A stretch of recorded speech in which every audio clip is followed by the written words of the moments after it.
Бокс жана кикбокс боюнча Кыргызстандын чемпиону Азиреттин үйүнө келдик. Бүт баарын азыр көрсөтүп берет, кантип даярданат, окуусуна кантип барат, тренировканын процесси кандай болот. Салам алейкум, кандайсың? Жүргүлө үйүн көрүп чыгалы.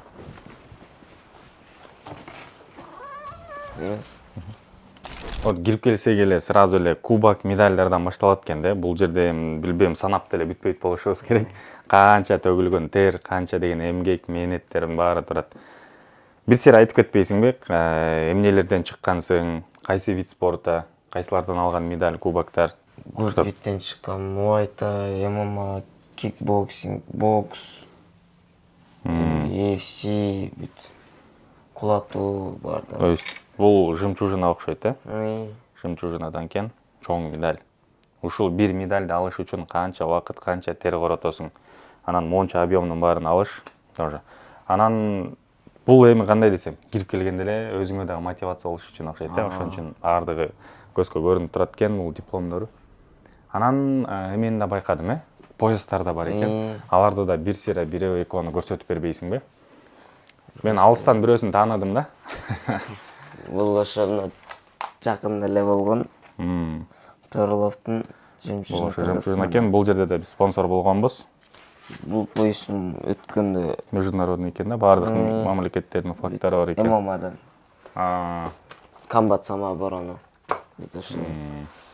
Кикбокстун ошонусу жакшы экен, сен таза бокска да чыга берет экенсиң, кайра аралаш ММАга да кете берет экенсиң да. Бул таза кикбокс. Бул поястардагы менин билишимче супер бойлорго коюлат, же профессиональный уровеньдеги боецтерге коюлат да. Анткени жаңы баштап аткан же новичок болсо, аларга бир гана медаль эле берилет, грамота берилет да. Анан же супер бойго чыксаң, же аябай чоң бой болуп атса, ошол жерде пояс коюлат, медаль, кубок баардыгы берилет да. Казакстан, Өзбекстан, полный ошол жактан келип соперник тандалат, ошол жерден ошол Казакстандын чемпиондору менен салгылашабыз да. Анан негизи эле спорт дүйнөсүнө качан келдиң? Анан кийин силер болсо интернетке же видеодон кийин аябай катуу чыккансыңар, э? Үчөөңөр, 3-1 тууган, лапа уруп.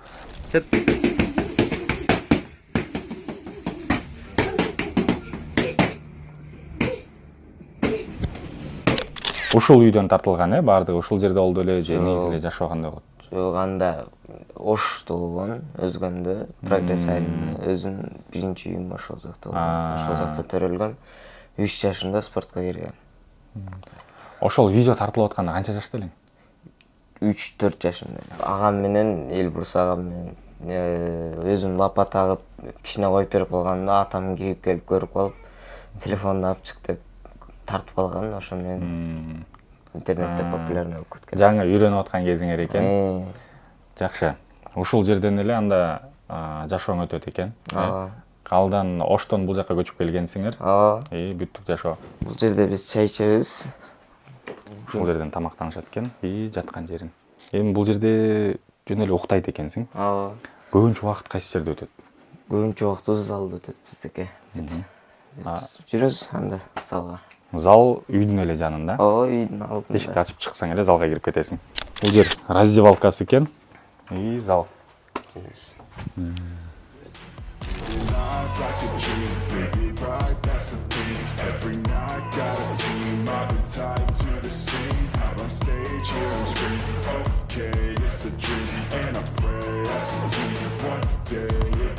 Сен үйдөн уктап туруп эле көзүң ачып чыгып залга кирип кетет экенсиң сразу эле. Сонун. Бул жакта силердин жетиштирүү ийгиликтери экен. Мынакей. Үчөө чогулткан медаль, үчөө чогулткан кубоктар экен. Баардык соревнованиянын өзүнүн кандай десем, моменттери бар экен. Мына сен жана 13 жашың окшойт. Аябай жаш кези, кичекей эле бала. Азияда биринчи жолу утканым. Сени дагы билебиз, көрүп жүрөбүз. Башка залдарда да тренировка кыласың, үйдө да кыласың, э? Канча жолу тренировка кыласың, кандай болот? Күнүнө мына сабактар башталбаган күндөрү 3 малдан кылып атканбыз. Ал эми 1-сентябрдан баштап 2 малга өттүк, эртең менен жана кечинде. Эртең менен бул жерде болсо, кечинде Дельта фитнес деген залда. Бул жакка келип сразу разминканан же сразу бой болобу, негизи процесстер кандай болот? Эртең мененки тренировкада көп денени напрягать эткен болбойт. Анткени дене уктуп атканда аны слишком тренировканы катуу берип салсаң болбой калат. Ошондуктан чуркайбыз, легкий бег же эшикте же залда эле.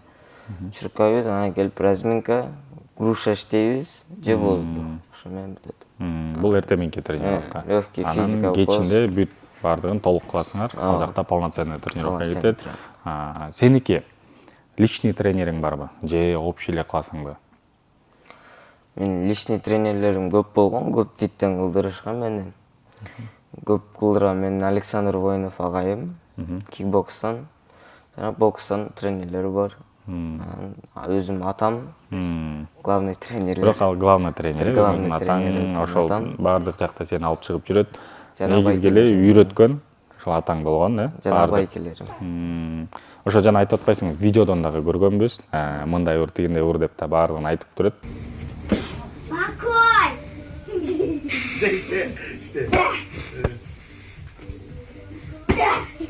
Азыркы бүгүнкү күнгө чейин да көрөм, көбүрөөк сага болеть этип, переживать этип, бүт баарын үйрөтүп атат. Артында тургандары ушул кубакка жетиш үчүн сенин немелериң окшойт. Керекти. Колдонгон нерселериң, кандай экипировка менен колдоносуң? Тренировкада биз муну кийбейбиз да, муну биз только бойго кийебиз. Бул перчатканы жеңил жана удобный перчатка. Анан дагы бир снарядка турат. Аны да көрсөтүп айтып бербейсиңби? Сен походу бул менен да чыккан окшойсуң. Бул менен шемаларга Юбилейный чыккан. UFC экен. Оригинал экен, чистый кожа, бүт эмелери менен турат. Кайсы жакка чыктың эле бул менен? ММА чыксам керек. Кайдан алып кийгенбиз да. Кийинки спортсмендерге, бизде дагы жаш спортсмендер көп. Сеникинде ийгиликтерге жетем деп кыялдангандар дагы бар. Ошолорго кандай совет берет элең? Тренировка жана тренировка. Мэйнет акталат. Мэйнет кыла берсеңиз, бир жыл болсо экинчи жолу акталат да. Бойго чыкканда же соревнованияга чыкканда жеңилүү болот же жеңүү деген болот да. Жеңилүүлөр болгонбу негизи? Жок. Жалаң победалар. Бунун ийгилигине кантип жетсе болот? Азыр көбүнчөсү мындай болуп атат да. Бойго 10 күн, 20 күн калганда эле залга келип бойго чыгам деп атышат да. Көп спортсмендер. Мына биздин залда деле ошондой балдар көп болуп атат. 20 күн калганда эле келип бойго чыгып кеткен болбойт да өзү. Аны тренировка кылыш керек. 1 жыл, 1,5 жыл клубда жардам анан бойго чыкса болот да. Анан келип туруп эле чыгып кеткен болбойт. Анан кээ бир спортсмендер бар, жарымдан таштап кетишет. Травма алып калганда дагы бойго аз калганда бири-бири менен салгылашып же спарринг кылып кетишет. Ал болбойт да. Травма дагы токтотот, э? Ошондо негизи эле тренировканы көбүрөөк кылыш керек. Аз убакыттын ичинде результат көрсөтө албайсың, э? Сенин советиң. Биринчи поясымды көргөзүп берейин. Анда Эң астында экен, көңүлү калыптыр. биринчи поясым бул 2021 жыл болсо керек. Канча жашта элең ошондо? 13 жашымда болсом керек. 13 же 12 жашымда. Ошондо UFC-ге чыгыпсың, ММА-га. чыгып одиночный боюна чыгып көргөм. Ошо супер бойда, ушундай поястар супер бойго коюлат. ММА биринчи жолу чыгып баштаганда 2-3 бойдон кийин ошо супер боюна чыккам да. ММАда уже кичинекейинен бери жүргөн бир балам менен салгылашып, аны треугольник ыкмасы менен жеңип алдым. То есть сен өзүң стойщик болуп, боксер болуп туруп, бирок аны удушающий менен болевой менен алыпсың да. Дагы бир маанилүү нерсе бул спортто экипировка. Адам өзүнүн мисалы үчүн ууга чыккан учун эле автомат болуп, огу жок болсо кантип аталат дейт го. Спортсмен дагы өзүнүн экипировкасы жок болсо тренировка кыла албайт жана бойго да чыга албайт. Бул перчатки экөөнө тең колдоном, бокс, кикбокс кете берет. Перчаткини колго кийип, груша урасын, спарринг кыласың, бүт ушулар. Ага перчаткадан киерден мурун бинт кийебиз биз. Колду жарып неме кылып албаш үчүн. Андан кийин эле капа обязательно. Бул тишке, тиштериң сынбаш үчүн. Бул жана спарринг кылып аткан, удар тийиши мүмкүн аргандай, анан удар тийгенде тишпиш жанда удар келбеш үчүн. Бандаж, пахка бул. Бул уже бандаж кикбокстук. Кикбокстук, жана бут менен тийип салбаш үчүн. Анан кроссовка. Немеде. Кроссовканы бүт залдарда эле колдонобуз. Андан кийин футам. Бул спортивный футам. Кикбокстугу. Андан кийин кийимдери кетти. Бул бокстуку. Бул кикбокстун формасы. Эки футболка, бир шорта. Бул кикбокс менен бокстун эмесин айырмасын да кайта кетсең, мисалы эмне үчүн бокстун эле формасы менен тигил жака чыга берсе болбойт дейли. Эмне айырмасы бар да? Бокстун формасында шортасы тизегедер болот. Кикбокста кыскараак болот. Анткени тебип урганда мешать этпеш үчүн. Ошо бул наколенниктер тизеге неме болбош үчүн. Травма болбош. Бул сен уже травма алгансың же травма албайын деп колдонуп атасың? Албайын деп алдын ала кам көрүп атасың, Анан бул на всякий случай экен. Тейп бул как холодный бинт сыяктуу колдонулат, мен ошол жөнүндө да көп карадым эле. Анан кийин бул тренировканын эң бүткөн жери заключительный момент экен, Түшүнүктүү. Абдан сонун күнүгө ушундай кандай десем снаряжениеңди көтөрүп жүрөсүң, Баардыгын чогуу кылып. Бул скакалка. Кызып неме кылабыз. Абдан сонун. Эң жакканым пока что ушул менде Перловтун. Силер спонсор болгон. Добротный, мощный жазалыптыр, качествосы. Бул жердин уникалдуулугу бүт Центральный Азия чогулган. Ошон үчүн соперниктер көп болгон. Бул жерде мен дагы барып көргөм, сен ММАга чыккансың. Ал жерден кикбокс эмес болчу. Кикбокска жетишпей калганбыз. Кикбокста монча пояс бар экен. Ал жак уже доказательство. Анан 13 жашыңан баштап пояс ала баштасаң, чыксаң, Кыргызстандын ичинде канча жолу чыктың, мындай примерно. Анан кийин чет жакка да чыктыңбы, кайсы жактарга бардың? Ошол жөнүндө айтып берсең. Кыргызстан чемпионатында көп эле катыштым. 4-5 жолу анын баарына чемпион болдум. Азия чемпионатында бир жолу чемпионат болгон, Жалал Абадта, Азия чемпионаты. Ал кайсы вид боюнча? Кикбоксинг боюнча. Ата сеникен улам кайсы вид экенин сурап турбасак, сен баарына чыга берет экенсиң. Кикбоксинг боюнча болгон. Ал Азияны бир жолу жеңгем. Жакшы, эң сонун. Чет жака башка мамлекеттерге? Казакстан, Өзбекстан чыкканбыз. Ал жакта кайсы видтер менен жетишкен? Кикбокс. Биринчи месте. Сонун. Ал жактан да анда поястар бул жерде бар экен алардыкы дагы. Негизи эле травма эң кандай десем, спортко кереги жок нерсе, бирок болбой эле травма алып калышат да. Ошол травмаларды алдын алуу үчүн же травманы негизи эле албаш үчүн, азайтыш үчүн кандай ыкмаларды колдоносуңар? Негизи эле травма албай, бойго жакшылап даярданып, жакшы чыгыш үчүн. Бизде көбүнчөсү бой истенүү, груша урабыз, кээде качка ушулар. Бул бойго даярданып атканда, өзүңөр вес кылганда, кийин алып чуркайбыз. Анан разминканы дагы сөзсүз түрдө туура кылыш керек, көбүрөөк. Разминканы толук камдоо кылыш керек да. Анан убактың боюнча да айта кетсең, мисалы сабак менен, окуу менен тренировканы кантип бири-бирине же баардыгын эле оокаттарын чогуу көтөрүп алып бир сабакка кете бересиңби же ошон кантип жетишесиң? Азыр меники ушундай болуп калды. Колледжден саат 4-тө чыгып каласың, 5-те чыгып каласың. Кээде ошол жерден өзүнүн да залына катышыш керек болуп калат экен да.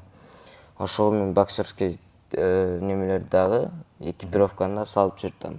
Жаныңда болот, сабакка баратканда ала барасың. Эми сабак паралар бизде саат 12:30 башталат өзү.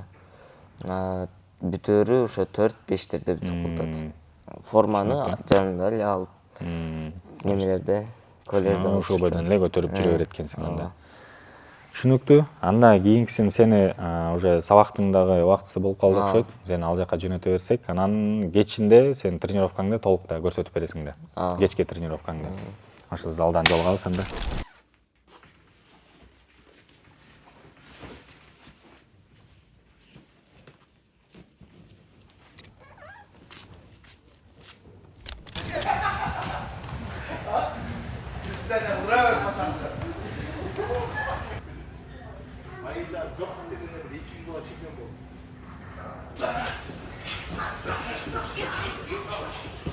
İşte gel.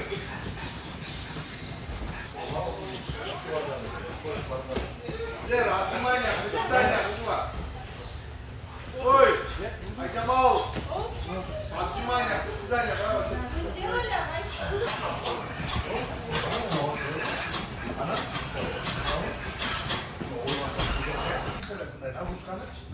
Ana öte yeşerliğinde bir de nasıl oluşacak? Yürü.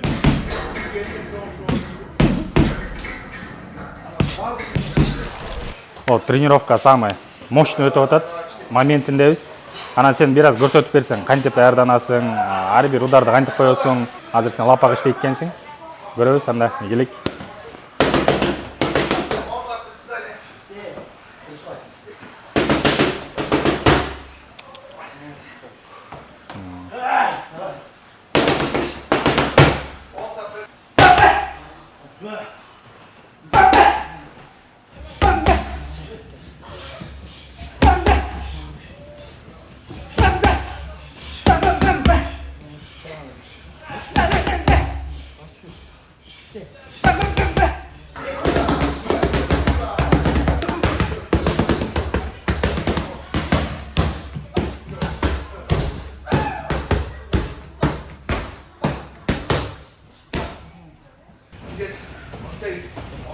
Тренировкаңды көрдүк, вообще мощно.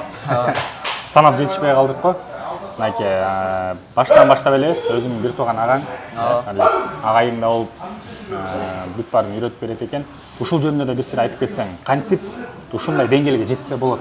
Силердикин да, сеникин да именно деңгээлге. Талыкман машыгыш керек да.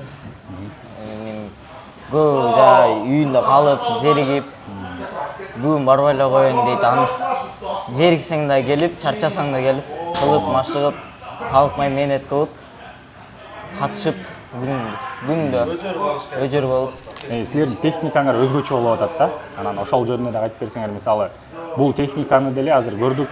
Мен чын кайсы удар кетип атканын санап жетишкен жокмун да, мына көрө албай да калдым. Анан кийин ошону айтып берсеңер, ушул деңгээлге кантип келдиңер? Ушул техниканы, приемду. Биз кичинекейибизден бери машыгып, өзүбүз Арлет агам менен кичинекейибизден машыгып, өзүбүз разработать этип, бул приемдорду өзүбүз кошуп, ана идеалга жеткиргенбиз да. Күндөн күнгө бир приемдон болсо дагы кошуп. 3 жаштан бери өзү спортко кызыгып, кичинекейинде мындан чоң бар. Ошого лапа коюп чыккан, кичинекей. Ошол деңгээлинде лапа коюп чыккан да, атам молодец бул жакшы эмеди. Жанагы хайп болуп кеткен видео, үчөөңөрдү көргөнбүз да ошондо. Ошондон чыгып, ошондон бери бул 20 килограммдан баштаган бойго чыгып. Азыр 57 килограмм салмакта ошол кезге чейин серин ойнадым, бир да калбады. Баардык серин ойнагара катышып келди. Бокс десе боксуна катыштык, ММА десе ММА'на катыштык. Муай-тай уже калбады, баарына чемпион. Болгон ударный спорттун баарында. Бокстан да чемпион болду. Араш ММА'дан дагы чемпион болду. Титулдарды алып атат.